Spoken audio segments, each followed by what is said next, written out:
सभी भाई बहनों का वेलकम इस सेशन में। आज हमारे साथ एक गुरु गीता पे सेशन करने के लिए ऋषि रंजन जी हमारे साथ जुड़े हैं।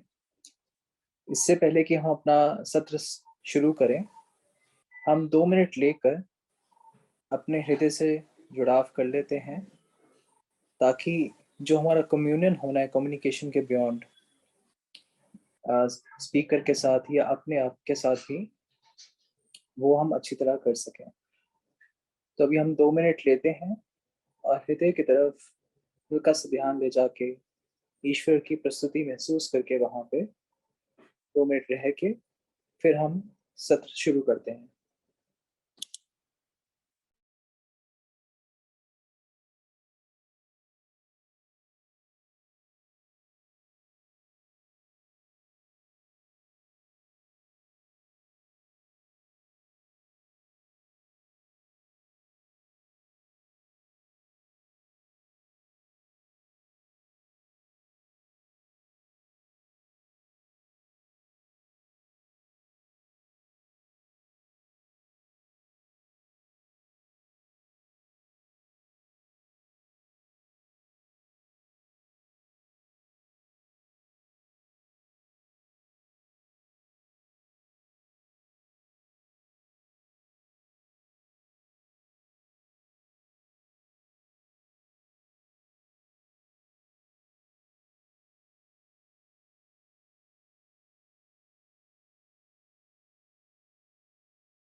अब हम हल्के से अपनी आंखें खोल के दोबारा से सेशन इस सत्र में जुड़ते हैं। और मैं ये समय लूंगा ऋषि भैया को पहले इंट्रोड्यूस करने का। मैं स्क्रीन शेयर दोबारा करता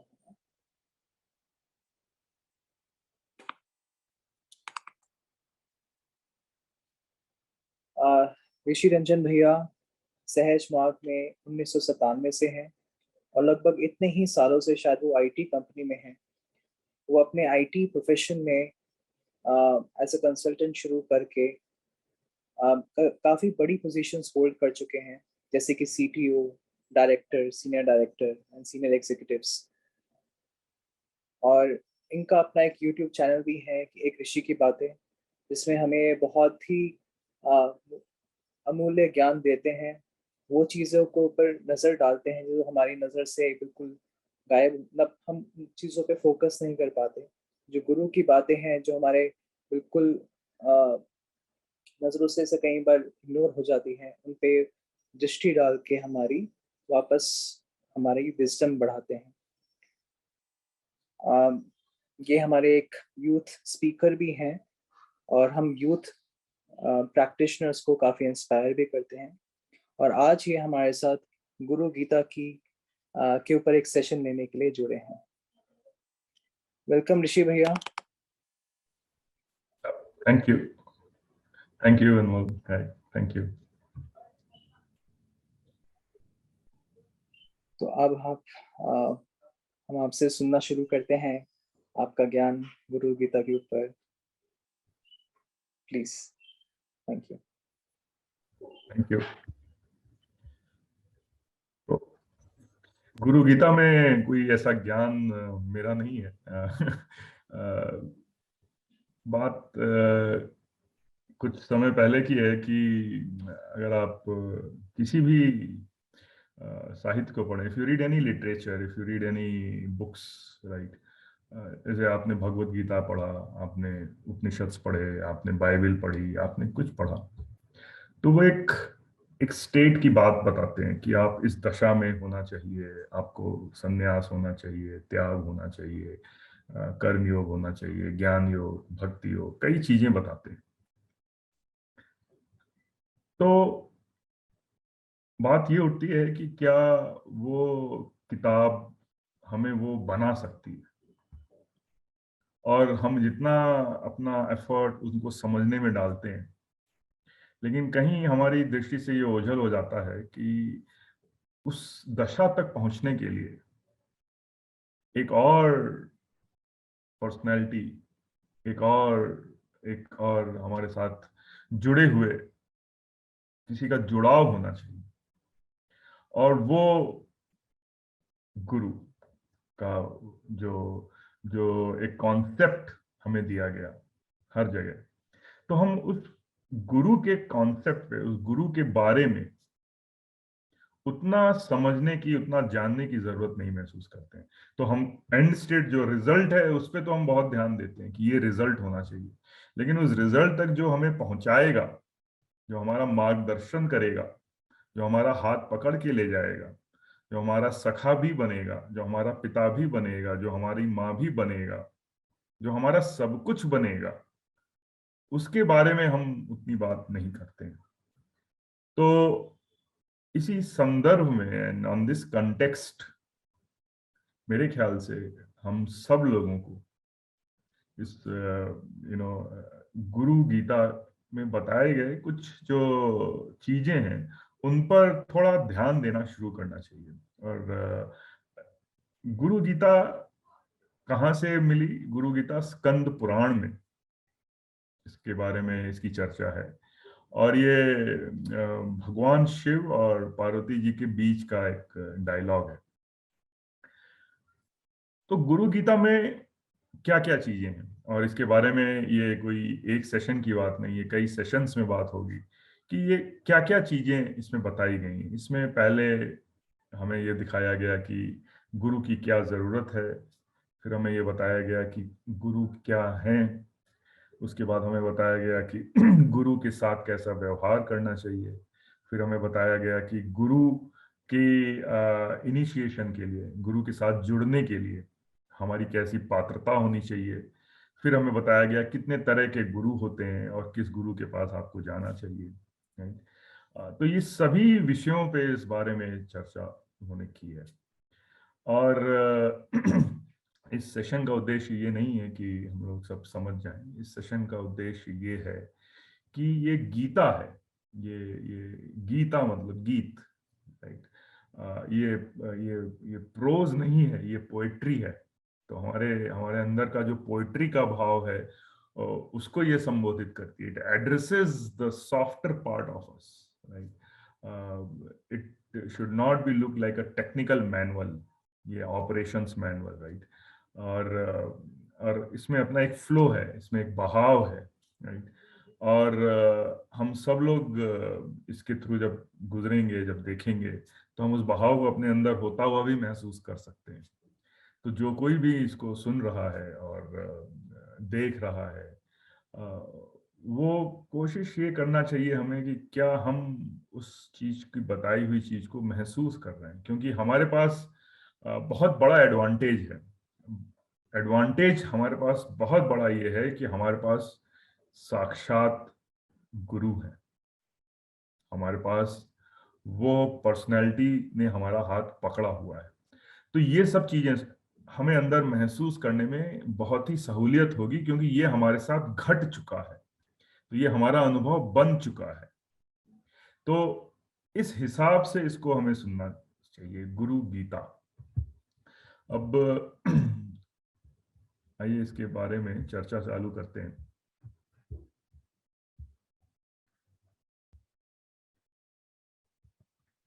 dash is the epitome of divine blessing. Lala ji Maharaj ने अपनी बुक में बोला कि dash is the epitome of divine blessing. मतलब अगर जो सृष्टि है, जो दिव्य है, अगर आपको पूरा आशीर्वाद, भरपूर आशीर्वाद दे रहा है, तब क्या, तब आपको क्या महसूस होना चाहिए? देखिए, हम लोग सब दिव्य आशीर्वाद की खोज करते हैं, लेकिन यहाँ पे दिव्य भरपूर एपिटोम, द हाईएस्ट, उत्कृष्ट, परफेक्ट एपिटोम, इससे बड़ा हो ही नहीं सकता। दिव्य अगर हमें भरपूर आशीर्वाद दे तो क्या होगा? तो हमारे हृदय में रेवरेंस आएगा। रेवरेंस, एक तरह की झुकाव, एक तरह का हमारे प्रति अंदर से प्रेरित होके एक तरह की पूजा। जैसे लाला बाबूजी महाराज ने लिखा है कि आगे के चक्रों में कि एक अंदरूनी पूजा शुरू हो जाती है जब हम उसके देश में जाते हैं।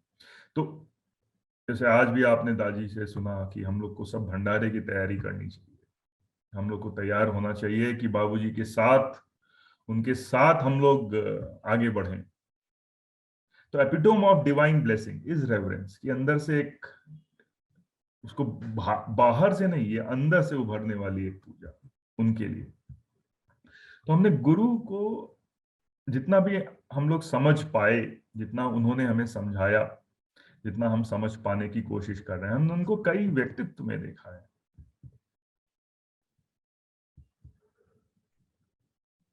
और इन व्यक्तित्व में अगर आप देखें तो हम कहीं ना कहीं एक एक एक उस एक उसको समझने की कोशिश करते हैं। मेरे ख्याल से स्पिरिचुअलिटी, जो अध्यात्म है, वो वो गुरु को पाना, और गुरु को वो पाने के बाद थोड़ा बहुत समझना, यही स्पिरिचुअलिटी का पूरा दर्शन है।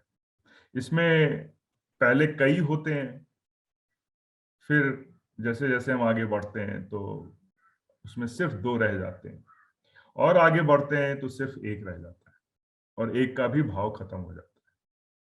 तो वो कौन सी पर्सनैलिटी है, वो कौन सा प्रिंसिपल है, वो कौन सी शख्सियत है, वो कौन से हमारे परम पिता हैं, वो कौन से ईश्वर हैं, यही बात कुछ ऋषियों ने सूत जी से पूछी। और ये जो ऋषि थे, वो अगर आप देखें, वो नॉर्मल रिचुअल्स वाले ऋषि नहीं थे।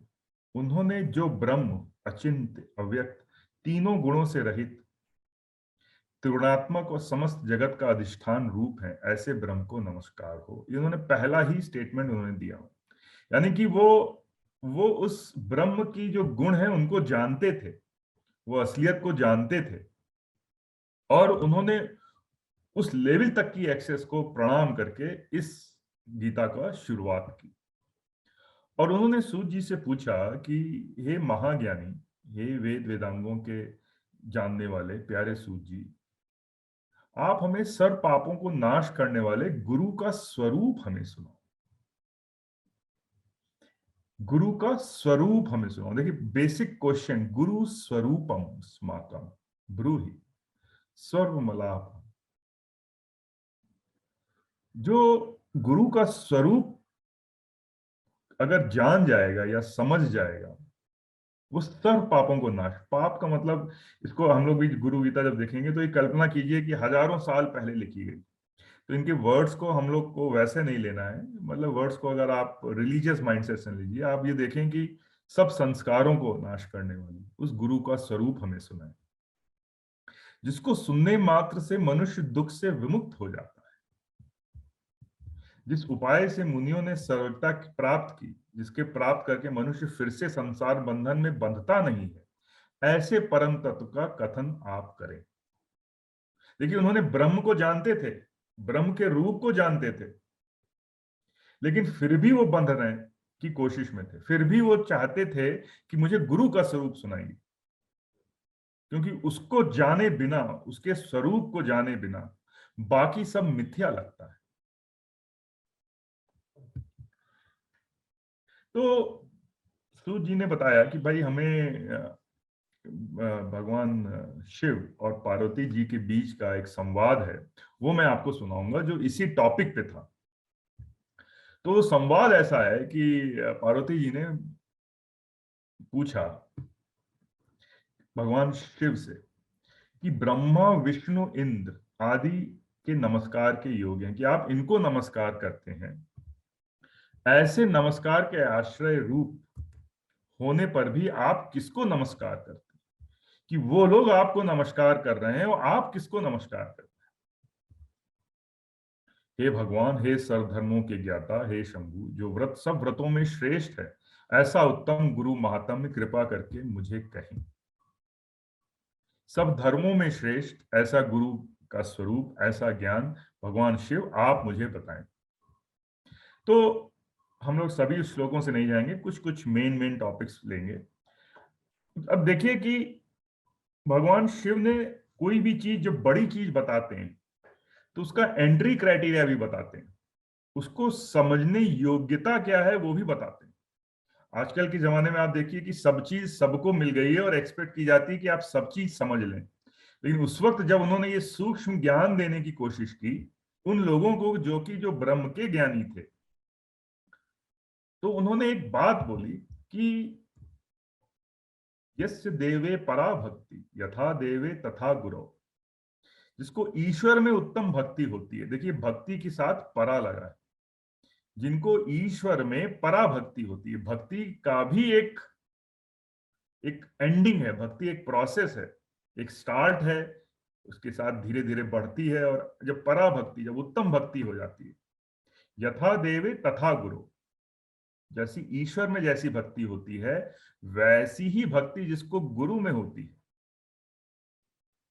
ऐसे महात्माओं को ही यहां कही हुई बात समझ में आएगी। तो भक्ति एक एंट्री क्राइटेरिया बनाया गया कि आपको अगर उनसे लगाव है, जुड़ाव है, अगर वो अपनापन है, आपके हृदय में वो निवास करते हैं, जैसा कोई ईश्वर के साथ पराभक्ति के साथ हो, कथिता हृदयार्था प्रकाशन्ते महात्मना, तब आपके हृदय में ये जो नॉलेज है ये प्रकाशवान होगा उन्हीं लोगों के लिए।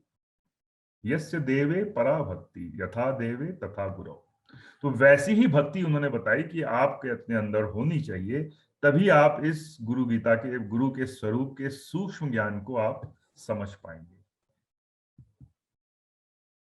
ये दो हमने श्लोक एंड के लिए हैं, लेकिन एंड तक हम लोग पहुंचेंगे और देखेंगे कि क्यों ये सही उन्होंने बात बताई है। उन्होंने बोला कि 7 करोड़ महामंत्र विद्यमान है, ये सब चित्त को भ्रमित करने वाले हैं।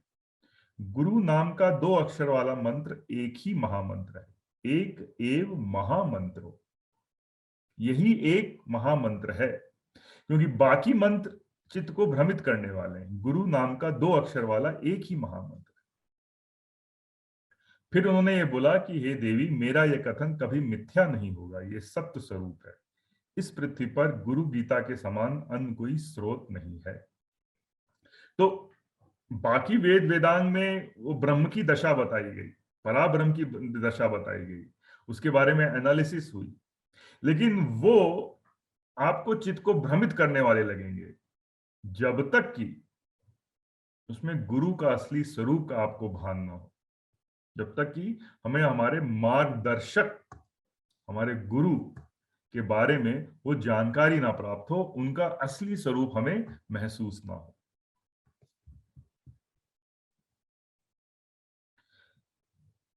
जपस तपो व्रतम तीर्थम यज्ञो दानम तथैव च गुरु तत्वम अविज्ञाय सर्वम व्यर्थम भवेत प्रिय।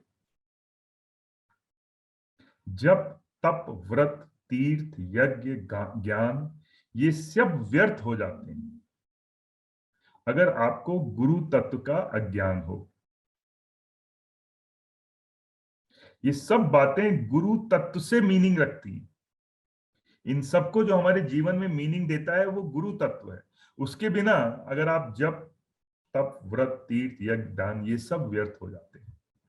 वेद, शास्त्र, पुराण, इतिहास आदि मंत्र, यंत्र, विद्या, शैव, शाक्त, आगम और अन्य सर्व मत मतांतर, ये सब बातें गुरु तत्व को जाने बिना भ्रांत चित्त वाले जीवों को पथभ्रष्ट करने वाली, क्योंकि उनको जो मीनिंग देता है वो गुरु है। और जब तप, व्रत, तीर्थ, यज्ञ, ज्ञान, ये सब व्यर्थ हो जाते हैं। विद्या गुरुदेव के मुख में रहती है और वो गुरुदेव की भक्ति से ही प्राप्त होती है। गुरु वक्त्रे स्थिता विद्या गुरु भक्त्या च लभ्यते। गुरु भक्त्या, तो विद्या उनके मुख में रहती है। ये बात तीनों लोकों में देव, ऋषि, पितर और मानव द्वारा स्पष्ट से कही गई है। तो वो जो हम पढ़ते हैं और वो हमारी आंतरिक दशा, उन दोनों में मेल नहीं होता। लेकिन जब गुरु उनको कहते हैं, जब उनको ट्रांसमिट करते हैं, तब हम उस दशा का अनुभव करते हैं। जैसे भगवान श्री कृष्ण ने उन दशाओं को भगवत गीता के द्वारा, उन दशाओं को अर्जुन में समाहित कर दिया। वैसे ही गुरु जब हमें कोई बड़ी बात बताते हैं तो वो दशा के साथ जब बताते हैं, तब जो गुरु भक्त है वो उसे प्राप्त होती है। और तीनों लोकों में देव, ऋषि, पितर और मानव इस बात को मानते हैं। अब ये थोड़ा सा इंट्रोडक्शन गुरु गीता का उन्होंने दिया। अब वो धीरे धीरे अब गुरु की जरूरत और गुरु का जो असली स्वरूप है उसके बारे में बात कर रहे हैं। गूढ़ विद्या जगन माया। जगत जो है गूढ़ अविद्यात्मक माया रूप है। अविद्यात्मक माया रूप मतलब एक तरह का इग्नोरेंस है। चीज है मगर हमारे इग्नोरेंस की वजह से वो कुछ अलग दिखाई देती है। हम अपने सामने घटते हुए जीवन को इस अविद्या के कारण वैसा नहीं देख पा रहे जैसा वो है। जगत गूढ़ अविद्या, गूढ़ विद्या जगन माया। जगत एक माया हमें जो दिखती है वो जगत को हम जगत कहते हैं। गूढ़ विद्या। और शरीर अज्ञान से उत्पन्न होता है। देहश्च ज्ञान संभवा। जो फॉर्म एंड फॉर्मलेसनेस, जो फॉर्म का हमारा आइडिया रहा है वो अज्ञान से उत्पन्न होता है। क्यों? क्योंकि जो गूढ़ अविद्यात्मक माया रूप है उसी अज्ञान की वजह से ये शरीर का भाव हमारे अंदर आता है। शरीर अज्ञान से उत्पन्न, अज्ञान संभव, अज्ञान से ही संभव है ये ज्ञान। अगर आपको असली प्रकाश होगा तो ये फॉर्म का भी पार्ट हमारे अंदर नहीं रहेगा। प्रकाश देह ज्ञान संभवा। विज्ञानम यत प्रसादेन गुरु शब्देन कथ्यते। इनका ज्ञान जिनकी कृपा से होता है, यत प्रसादेन, देखिए प्रसाद है वहां पे। प्रसाद मतलब उसमें भी भक्ति है। प्रसाद हम जब मंदिर में जाते हैं तो प्रसाद की तरह हमको मिलता है कुछ, वैसा ही अनुभव, वैसा ही ज्ञान जिनकी कृपा से होता है उस ज्ञान को गुरु कहते हैं। ज्ञान मतलब अनुभव, अनुभव मतलब वो गहराई का अनुभव। उस ज्ञान कराने वाले को, उस ज्ञान को गुरु कहते हैं। गुरु शब्देन कथ्यते। गुरु शब्देन, देखिए उन्होंने अभी ये नहीं बताया कि गुरु, असली गुरु का क्या फॉर्म उन्होंने बताया है आगे, लेकिन गुरु शब्देन, जिसको हम गुरु कहते हैं, उसका एक लाइन में ये मीनिंग है। गूढ़ विद्या जगन माया देहश्चा ज्ञान संभवा विज्ञानम यद प्रसादेन गुरु शब्देन कथ्यते। जो हमें इस अज्ञानता से हटाता है, जो इस माया से हटाता है, और जो ये फॉर्म से फॉर्मलेसनेस की जर्नी जो हमें कराता है, उसको गुरु कहते हैं। उस ज्ञान को देने वाले को गुरु कहते हैं, या उस ज्ञान के अनुभव को गुरु कहते हैं। ये गहरा सा थोड़ा सा डिफरेंस है। उस ज्ञान के अनुभव कराने वाले को, उस ज्ञान के अनुभव को गुरु कहते हैं। अगर आप देखें तो दाजी ने भी बोला कि हमारे हृदय में ही गुरु का निवास है। वो हृदय ही हमें आगे चलने की, आगे दे जाने की दिशा दिखाता है। वो कॉज और इफेक्ट में डिफरेंस बताता है। वो हमें असलियत की तरफ ले जाता है। तो जब अज्ञान से ही देह बनी तो गुरु की देह भी हमारा अज्ञान है। वो तो फॉर्मलेस है। तो इस श्लोक में अगर हम देखें तो बहुत कुछ एक गूढ़ मीनिंग लिखा है। विज्ञानम यत् प्रसादेन गुरु शब्देन कथ्यते। उस अज्ञान की संभव को हटाना और असलियत को दिखाना वो हमारे अंदर जो एहसास है, हमारे हृदय में जो गुरु है, वो बाहर के गुरु जब हमारे हृदय में आते हैं, तब ये अज्ञानता का पर्दा हमसे हटता है।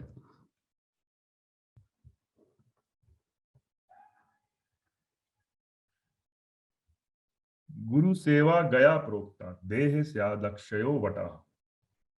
यहाँ पे जो आइडिया ऑफ सर्विस को वो बहुत उन्होंने उस वक्त के जमाने में, जब गया जाना, तीर्थराज जाना और वट वृक्ष की पूजा करना, गुरुदेव के श्री चरण, भगवान श्री विष्णु के श्री चरण में नमन करना, इन तीनों चीजों को एक रेवरेंशियल एटीट्यूड में देखा जा रहा होगा।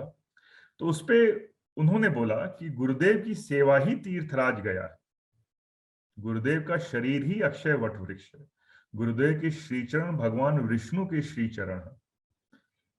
लेकिन जो अंत में जो बात बोली गई, विष्णु पादम स्यात् तत्र दत्त, वहां पर मनस्ततम, वहां मन लगाया हुआ मन तदाकार हो जाता है। कहां पे लगाया हुआ मन? गुरु पे लगाया हुआ मन तदाकार हो जाता है। तो ये जो मन जो हमें माया दिखा रहा था, मन जो इस शरीर का हमें इल्यूजन दे रहा था, वो जब मन गुरु में लगता है तो तदाकार हो जाता है। तदाकार मतलब उसके जैसा हो जाता है, गुरु के जैसा हो जाता है। ये जो यूनिक क्वालिटी है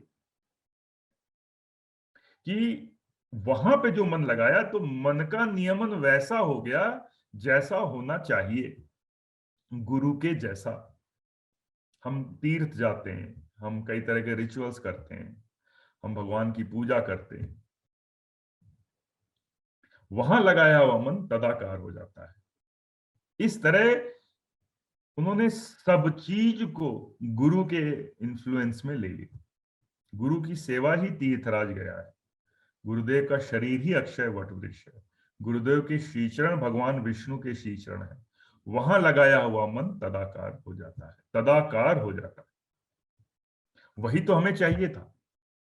हमारे पढ़ने से, हमारे वहां जाने से मन तदाकार नहीं होता है, मगर उसमें मन लगाया तो मन तदाकार हो गया, मन वैसा हो गया, individual mind to a cosmic mind.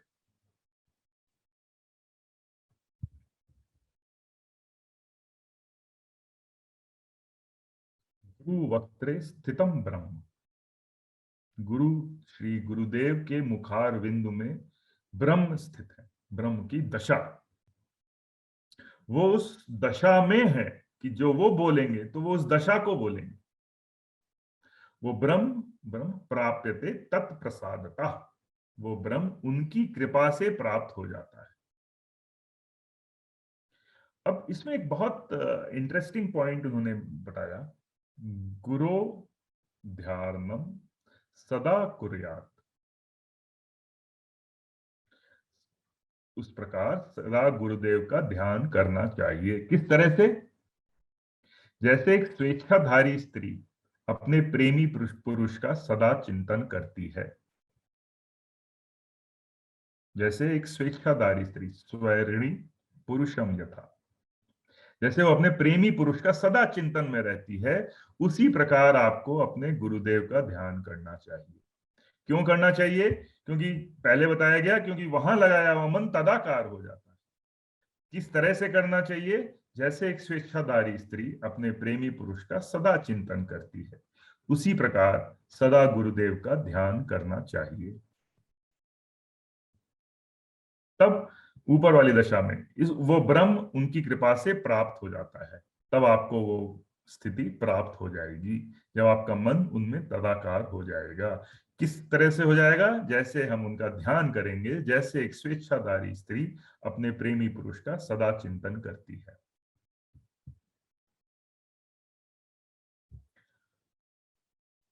अपने आश्रम, जाति, कीर्ति, पालन पोषण ये सब छोड़कर गुरुदेव का ही सम्यक आश्रय लेना चाहिए। स्वाश्रम च स्वजातिम च स्वकीर्ति पुष्टि वर्धनम एतत् सर्वं परित्यज्य गुरुमेव समाश्रयेत। ये जो आश्रय का जो है, आश्रय और आश्रम, ये जो आश्रय है, अब ये बहुत बड़ा वर्ड है और इस पे एक अलग चर्चा हो सकती है कि हम किसी भी काम को एक आश्रय के हिसाब से करते हैं, उसके पीछे कुछ एक अंडरस्टैंडिंग रहती है, हमारा एक तरह का हमारा टिकाव रहता है, एक तरह का वो हमारा फॉल बैक रहता है। चाहे वो हमारा काम हो कि भाई हमें आश्रम है, अभी तो ब्रह्मचर्य है, फिर गृहस्थ है, फिर सन्यास है, फिर वानप्रस्थ है, या किसी जाति के हिसाब से हम काम कर रहे हो, या किसी पद प्रतिष्ठा के हिसाब से हम काम कर रहे हैं, या अपने पालन पोषण के लिए सब काम कर रहे हैं, यही यही हमारा आश्रय बन जाते हैं, यही हमारे काम के सूचक बन जाते हैं, यही हमारे जीवन के गोल्स बन जाते हैं। इनके भीतर ये जो हमें जो छोटे छोटे ये लॉजिक्स दिए गए हैं, ये हमें जो पड़ाव दिए गए हैं, वो जीवन को बढ़ाने के लिए हैं, मगर इनसे बड़ा आश्रय गुरु का आश्रय है। परित्यज्य गुरुमेव समाश्रयेत।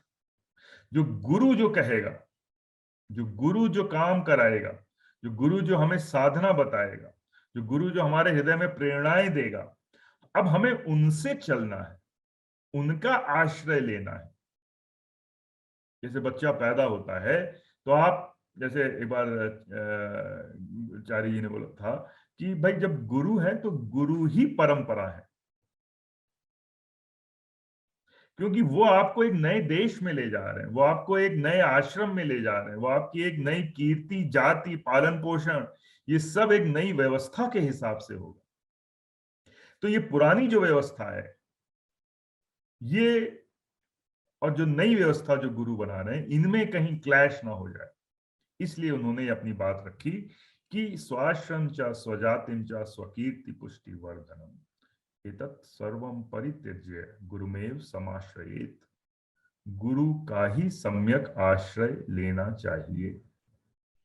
गुरुमेव, गुरु का ही, मेव एव मतलब ही, गुरुदेव का ही, ओ मां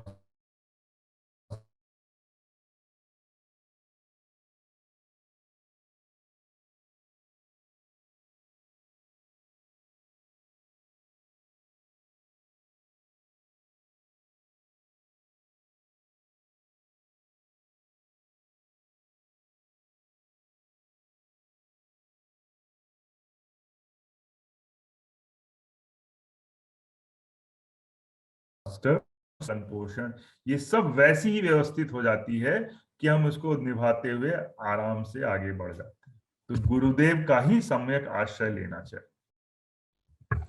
फिर कुछ वर्ड्स जो डेफिनेशंस दी जो काफी अलग हैं और बहुत ही इम्पैक्टफुल जो बात बताई गई कि गुकार से गुणातीत कहा जाता है। गुणातीतो गुकारश्च गुणातीतो रूपातीतो रुकार का, जो रू है वो रूप के बियॉन्ड है। तो ये पूरी प्रकृति, ये सत रज तम, ये जो गुण है, इनके द्वारा व्यवस्थित है। अब गुरु गुणातीत, गुकार से गुणातीत की व्यवस्था, और रू मतलब रूप के बियॉन्ड, गुण और रूप से परे होने के कारण ही गुरु कहलाते हैं। तो जिस जिस चीज को हम चाहते हैं वो गुणों से रहित है, वो रूप से रहित है, और उसी को हम गुरु कहलाते हैं। वो गुरु का प्रभाव है, वो गुरु का ही प्रकटन है।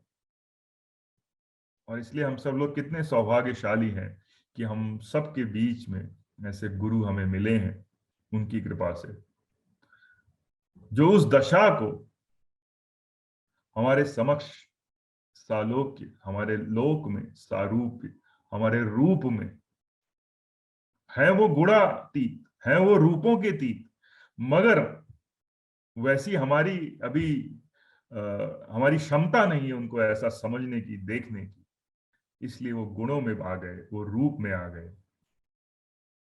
लेकिन असली गुरु गुणातीत और रूपातीत है, गुण और रूप से परे होने के कारण ही गुरु कहलाते हैं।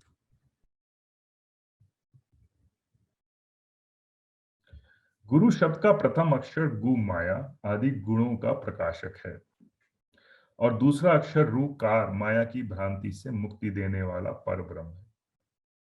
गुकारा प्रथमो वर्णो माया दिगुण भासकम।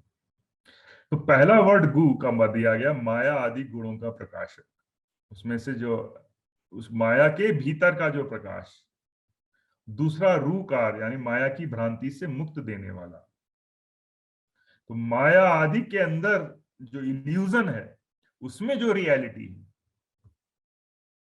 और रू यानी माया की भ्रांति से मुक्त देने वाला। तो ना तो केवल बताया बल्कि उसकी मुक्त भी दे दी, वो देने वाला पर ब्रह्म है। कहीं क्या है अजब राह तरीका, बाबूजी महाराज ने लिखा है, ना सोज है ना साज है हकीकत। जो हकीकत है उसमें सोज और साज नहीं है, माया नहीं है। निहा जुल्मत के पर्दे में हकीकत, वो उसी हकीकत जो है इसी जुल्मत इसी माया के अंदर छिपी हुई है। आया जुल्मत के पर्दे में हकीकत, और इसी जुल्मत के अंदर से झांक भी रही है। तो माया आदि गुणों का प्रकाशक है, इसके पीछे जो रियलिटी है वो गुरु हमें दिखाता है और हमें उस रियलिटी तक पहुंचाता है।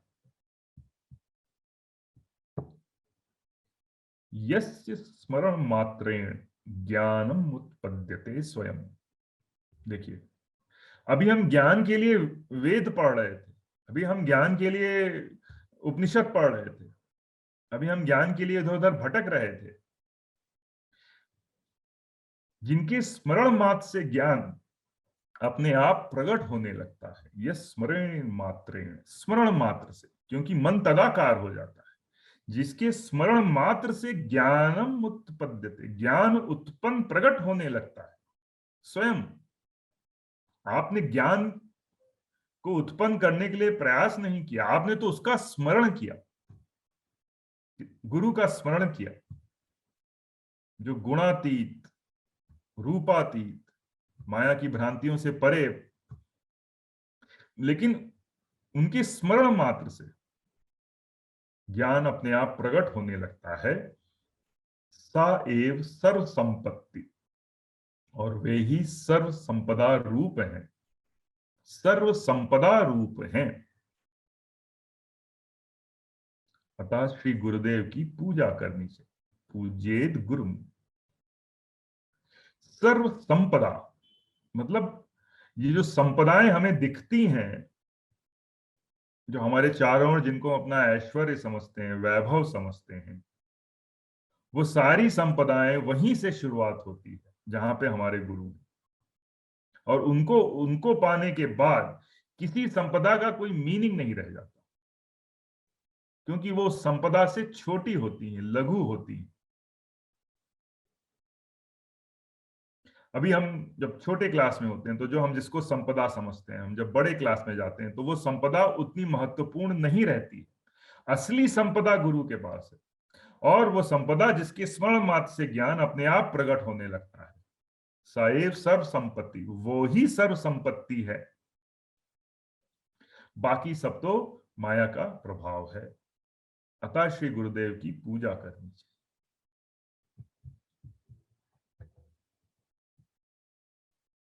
अत्रिनेत्र शिव साक्षात द्विबाहुष्य हरि स्मृता।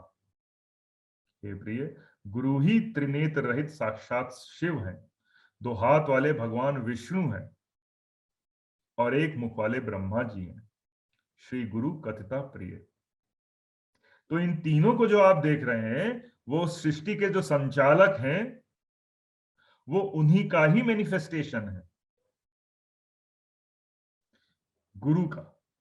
गुरु ही त्रिनेत्र रहित साक्षात शिव है, दो हाथ वाले भगवान विष्णु है, एक मुख वाले ब्रह्मा जी हैं।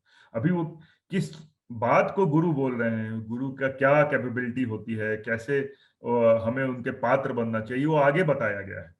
मगर यहाँ पे उन्होंने उस जो जो गुरु का जो स्थिरता है, गुरु का जो जो जो लेवल है, लेवल भी नहीं कहेंगे, कि गुरु की शुरुआती दशा और उसके बाद वाली दशा, तो चीज वही है, लेकिन समझने के लिए ऐसा बनाया गया कि गुरु ही त्रिनेत्र रहित साक्षात शिव हैं, दो हाथ वाले भगवान विष्णु हैं, और एक मुख वाले ब्रह्मा जी हैं। अब इसको समझने के लिए उन्होंने एक लॉजिक दिया है कि हे प्रिय, तार्किक, वैदिक ज्योतिषी, कर्मकांडी तथा लौकिक जन निर्मल गुरु तत्व को नहीं जानते। तो आप अगर इनके पास जाएंगे कि आप हमें गुरु तत्व बताएं, तो वो बताने में असक्षमता रहेगी। लौकिकास्ते ना जानन्ति गुरु तत्वम निराकुलम, वो जानते नहीं हैं गुरु तत्व को, गुरु तत्व को, एसेंस ऑफ गुरु। तार्किक, इंटेलेक्चुअलाइजेशन, आप लॉजिक बेस्ड, ये होता तो वो होगा। वैदिक, प्रकांड वैदिक, ज्योतिषी, कर्मकांडी, लौकिक जन निर्मल गुरु तत्व को नहीं जानते। तो ये जानना, हम किससे जानने की कोशिश कर रहे हैं गुरु तत्व को, ये भी एक बात। पहले तो हमारी तैयारी कि हम गुरु भक्ति भाव में हो, वो उसके बाद हम किसके पास जा रहे हैं गुरु तत्व को समझने के लिए, कि ये लोग गुरु तत्व को नहीं समझा पाएंगे, गुरु तत्व को नहीं जानते।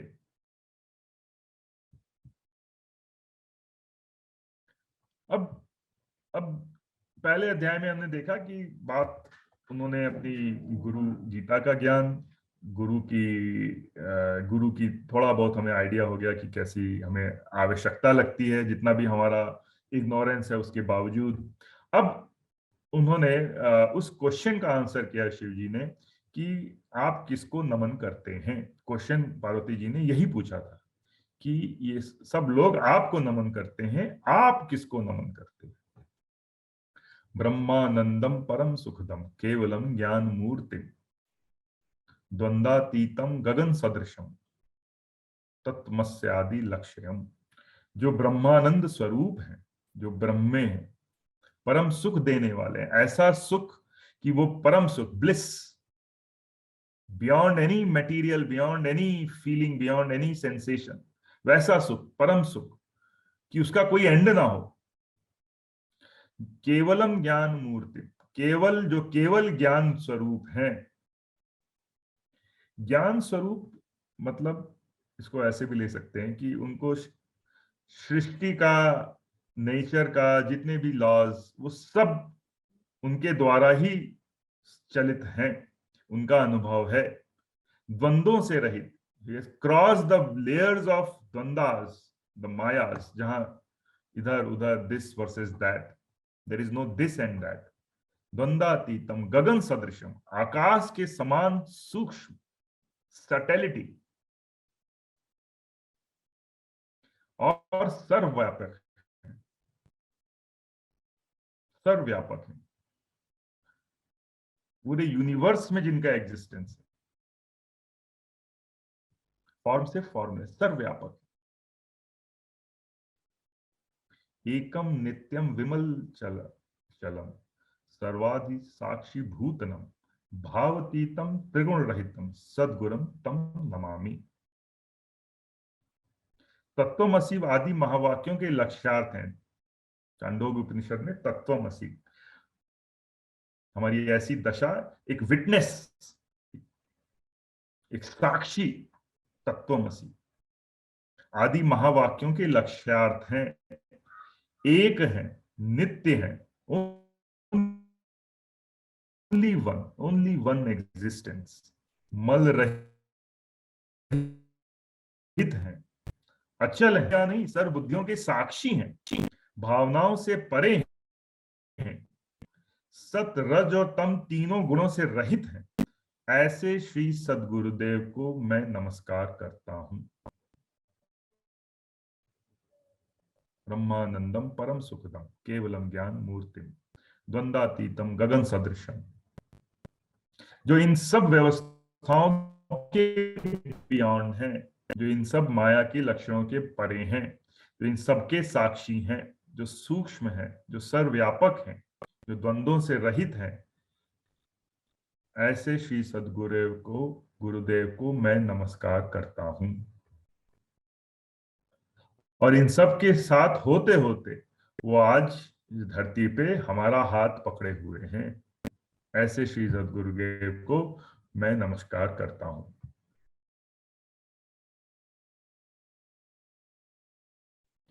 ये बात उन्होंने नमस्कार करते हैं, इसका जवाब उन्होंने यहां पे दिया।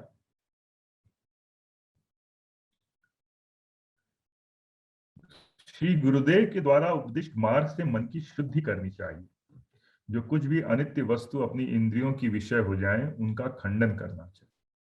देखिए पिछले में उन्होंने बताया वो नित्य है, वो जो नित्य है जिसका ना शुरुआत है ना एंड है, ऑलवेज देयर। तो जो अनित्य है, जो हमारे सामने घटता है, आता है और जाता है, हम उसको ही नित्य समझते हैं। यही इग्नोरेंस है, अनित्य को नित्य समझना, इस इल्यूजन को रियलिटी समझना। जो कुछ भी अनित्य वस्तु अपनी इंद्रियों की विषय हो जाए उनका खंडन करना चाहिए। किस तरह से करना चाहिए? गुरु पदिष्ट मार्गेण मना सिद्धि तु कार्य। मन की शुद्धि गुरु के द्वारा बनाए गए मार्ग पर चलने से मन की शुद्धि होती है। और जो अनित्य घट रहा है उसका हमें खंडन करना चाहिए कि ये तो अनित्य है। अनित्य को नित्य नहीं समझना चाहिए, और ये गुरु के द्वारा बताए हुए मार्ग पर चलने से मन की शुद्धि होती है। तो गुरु कार्य कैसे करते हैं उसके बारे में बताया है। करुणा खड़ग पाते, करुणा रूपी तलवार के प्रहार से छित्वा पाशातकम शिशो। जो जो उनके शिष्य हैं, जो पाशों में बंधे हैं, जिन्होंने हमें घेर रखा है, वो उसको अपनी करुणा रूपी तलवार से प्रहार करके हटा देते हैं। निर्मल आनंद देने वाले को सद्गुरु कहते हैं। आनंद जनका सद्गुरु। उस आनंद को जैसे ही ये पाश टूटे, उनकी करुणा रूपी तलवार से, compassion, love for all of us, सबके लिए, उसी से ये पाश टूटते हैं। संशय, दया, भय, संकोच, निंदा, प्रतिष्ठा, कुलाभिमान और संपत्ति, अष्टपाश। एवं श्रुत्वा महादेवी गुरु निंदा करोति या सयाति नरकान घोरान। ऐसा सुनने पर भी जो मनुष्य गुरु निंदा करता है, वो मनुष्य जब तक सूर्य चंद्र का अस्तित्व रहता है तब तक घोर नरक में रहता है। ये उन्होंने एक लॉजिक बताया कि ऐसा नहीं करना चाहिए एम्फेटिकली। इसको हम लोग को स्वर्ग और नरक की भाषा में इंटरप्रेट ना करते हुए हमें ये देखना चाहिए कि जो अपनी करुणा रूपी तलवार के प्रहार से शीश के 8 पाशों को काट कर वो निर्मल आनंद देता है, वो सदगुरु। ऐसा सुनने पर भी जो मनुष्य गुरु निंदा करता है, वो जब तक सूर्य चंद्र का अस्तित्व रहता है, यावत चंद्र दिवा करो, जब तक सूर्य चंद्र का अस्तित्व रहता है, स याति नरकान घोरान, तब तक वो घोर नरक में रहता है। नरक मतलब ऐसी ऐसी उसकी अस्तित्व रहता है कि उसमें वो हमेशा इन पाशों से बंधा हुआ, हमेशा एक संकट में, हमेशा आगे बढ़ने का कोई भी विचार ना हो, आगे अस्तित्व को बढ़ाने का कोई विचार ना हो, आगे चेतना का कोई विस्तार ना हो। वो धीरे धीरे जीवन ही हमारा एक नरक जैसा हो जाता है गुरु निंदा करने से। गुरु निंदा, देखिए गुरु निंदा मतलब हमारे हृदय में अगर कोई चीज पॉजिटिव ना भी हो तो नेगेटिव ना, क्योंकि जब पॉजिटिव जब हम महसूस करेंगे तब हमें गुरु निंदा नहीं करनी चाहिए। और हमारी भी ऐसी कोई ऐसी क्षमता नहीं कि हमें गुरुओं में भी कुछ कंपैरिजन करना चाहिए। हमें गुरु निंदा से बहुत दूर रहना चाहिए, क्योंकि वो तो अपनी करुणा रूपी, वो अपने जगत में अपने तरीके से अपनी करुणा रूपी तलवार के प्रहार से शीश के 8 पाशों को काटकर निर्मल आनंद देने वाले सदगुरु हैं। हे देवी, देह कल्प के अंत तक रहे तब तक श्री गुरुदेव का स्मरण करना चाहिए, और आत्मज्ञानी होने के बाद भी शीश को गुरुदेव की शरण नहीं छोड़नी चाहिए। देह कल्प के अंत तक, जब तक ये शरीर है तब तक श्री गुरु का स्मरण करना चाहिए। स्मरण करने से क्या होता है, ज्ञान अपने आप उत्पन्न होता है, क्योंकि मन तदाकार हो जाता है। जैसे एक स्वधर्मिणी अपने प्रेमी पति के लिए वो ध्यान करती है, वैसा ही स्मरण करते रहना चाहिए। और आत्म कि हम तो आत्मज्ञानी हो गए, हमें सब पता चल गया, सब दिख गया, सब महसूस हो गया, मगर मुझे महसूस हो गया, यानी कि अभी डिफेक्ट है, यानी कि अभी पूरी तरह विलय नहीं हुआ। इसलिए कभी भी शिष्य को गुरुदेव की शरण नहीं छोड़नी चाहिए जब तक कि पूर्णतया उसमें मर्जर ना हो जाए, ईश्वर तक पहुंचकर उसमें लय अवस्था हासिल करके, बाबूजी लिखा है। और मुस्तकिल कयाम मतलब एक परमानेंट कंडीशन जब तक ना हो जाए, rest not till the goal is achieve, तब तक चैन ना हुए, तब तक गुरु की शरण नहीं छोड़नी चाहिए। आज इतने पे ही हम लोग रोकेंगे, क्योंकि आगे का जो है वो कैसे शिष्य को गुरु के साथ व्यवहार करना चाहिए उसके बारे में बताया गया है। वो लंबा टॉपिक है, तो उसको अगले सेशन में लेंगे।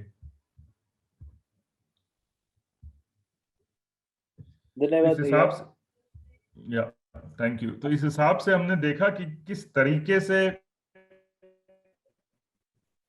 एक हमारे अंदर एक नए तरीके की अंडरस्टैंडिंग, नए तरीके का प्रभाव, नए तरीके का झुकाव, नए तरीके का जुड़ाव हमें गुरु के साथ करना चाहिए, और उसके असली स्वरूप को अपने हृदय में कहीं ना कहीं देखने की प्रेर रखनी चाहिए, क्योंकि यत प्रसाद, उनके प्रसाद से ही ये ज्ञान उत्पन्न होता है। तो इस ज्ञान के लिए भी हमें दंभ नहीं होना चाहिए कि मैं कर सकता हूं, ये ज्ञान भी उनकी भक्ति से हमें मिल सकता है। आज इसी पे रोकते हैं, यहीं पे आज, और अगले अगले सेशन में इसको आगे बढ़ाएंगे और हम देखेंगे कि शिष्य को गुरु से कैसा व्यवहार करना चाहिए, गुरु के लिए कैसे हम अपने अंदर क्षमता पैदा कर सकते हैं, कितने तरीके के गुरु होते हैं, और किस तरह से हमें इसको आगे ले जाना है। Thank you. धन्यवाद भैया। मुझे तो लगता है ये जो आपने सत्र किया है, ये है बहुत बड़ी सीख है मेरे लिए, पूरी जिंदगी की सबसे मूल सीख है मेरे लिए। और मैं अपने जितने भी श्रोता हैं उनके लिए थोड़ा सा ये समराइज करता हूँ, जो भी हमने लास्ट 1 घंटे में आपसे समझा है, सुना है। तो आपने so with your permission, I'll start with that. So आपने पहले स्टार्ट किया कि reverence is the epitome of divine blessing. तो यही एक जो सेंटेंस था, आई थिंक यही एक बहुत बड़ा बेसिस हो सकता है कनेक्शन जो हमको अपने गुरु के साथ रखना है, जो हम अपने अगले सत्र में इसके ऊपर विस्तार भी करेंगे इसके ऊपर। क्योंकि मैंने अपने अनुभव में देखा है कि जब भी हम चाहे फिजिकली नजदीक हो या ना हो, उनके कांस्टेंट रिमेम्बरेंस में हो या ना हो, जो हमारी फेमिलैरिटी है वो कई बार कंटेम्प्ट की तरफ ले जाती है हमें। Familiarity breeds contempt. तो हमें याद किस तरीके से करना चाहिए। अभी पिछले एक सेशन में रसिक भैया ने भी बाबूजी का जो एक ज्ञान था इसके बारे में शेयर किया कि constant remembrance should turn into essence of reverence, कि वो जो रेवरेंस है चाहे उनके नजदीक है या नहीं है, कांस्टेंट रेवरेंस बनी रहे। तो इससे मुझे वो ज्ञान याद आ रहा। फिर आपने बताया कि भक्ति ही हमें ज्ञान तक ले जा सकती है, क्योंकि ज्ञान देने वाला गुरु ही है। जब गुरु है तो ज्ञान अपने आप ही आ जाता है। इससे मुझे एक बाबूजी का भी एक सेंटेंस याद आता है कि जो भक्ति भी है वो भी गुरु ही सिखाता है। उन्होंने लिखा है अपने एक बुक में कि क्रॉलिंग ऑल्सो, जो बच्चे को क्रॉल करना सिखाता है, हमारा मतलब इसमें डिवोटी को डिवोशन करना सिखाता है, वो भी गुरु ही सिखाता है। फिर आप हमें ले गए गुरु ब्रह्मा गुरु विष्णु गुरु महेश की तरफ। इससे मुझे दादी का एक याद आता है सेंटेंस कि जो कंडीशन है, जो एक्चुअल ज्ञान वाली कंडीशन है, जो स्पोकन नॉलेज है वो नहीं, जो कंडीशन क्रिएट करते हैं हमारे में आध्यात्मिक अवस्था, उस तरह का ज्ञान वही क्रिएट करता है, वही मेंटेन करता है, वही ट्रांसफॉर्म करता है। तो इसी में गुरु ब्रह्मा, गुरु विष्णु, गुरु महेश पाए जाते हैं। फिर आपने एक गुरु गीता से एक सेंटेंस पढ़ा जिसका अर्थ था कि गुरु की सेवा ही तीर्थ यात्रा है। तो मतलब इसमें बहुत सारा कुछ समराइज हो जाता है कि जो बंदा या जो कोई फैमिली भी अगर तीर्थ यात्रा पे जाना चाहती है, मेरे ख्याल से वो अपॉर्चुनिटी कहीं भी में, वो घर पे, ऑफिस में, कहीं भी, वो अपनी हर ड्यूटी अगर सर्विस समझ के करे तो वो तीर्थ यात्रा बन जाती है। और फिर आपने बताया कि जो गुरु का ज्ञान है, जो गुरु की दी हुई ड्यूटी से सर्विस है, वही हमारा आश्रय बन जाता है, गुरु ही हमारा आश्रम बन जाता है और गुरु ही ये परंपरा बन जाता है। फिर आपने गुरु का संधि विच्छेद करके बताया कि गुरु मतलब जो बियॉन्ड एट्रीब्यूट्स है, गुरु जो बियॉन्ड फॉर्म है। जब कोई ऐसी पर्सनालिटी जो उस एसेंस को लेकर आती है, original essence which is beyond attribute and form, वो खुद एक फॉर्म और एट्रीब्यूट बन के आता है, वही गुरु है। और गुरु का मतलब वो भी एक और भी होता है कि जो डार्कनेस डिस्ट्रॉय करे। फिर आगे आपने बताया कि गुरु को समझा किसी और के थ्रू नहीं जा सकता। कोई भी ज्ञानी, ज्योतिषी, पंडित, कोई समझा नहीं सकता गुरु के बारे में। गुरु की याद में रह के ही हम उनको समझ सकते हैं धीरे धीरे।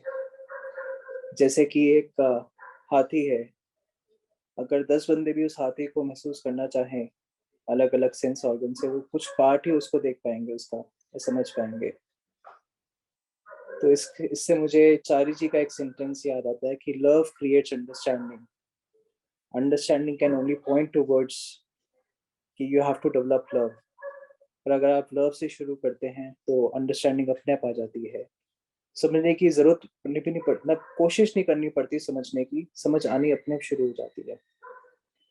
फिर आपने बताया कि गुरु अपनी कंपैशन से भरे, अपने करुणा से भरी एक तलवार से जितने भी इम्परफेक्शंस है उनको काटने में सक्षम है, अगर सिर्फ जो अभ्यासी है वो शरणागति का भाव लाए, सरेंडर का भाव ले आए।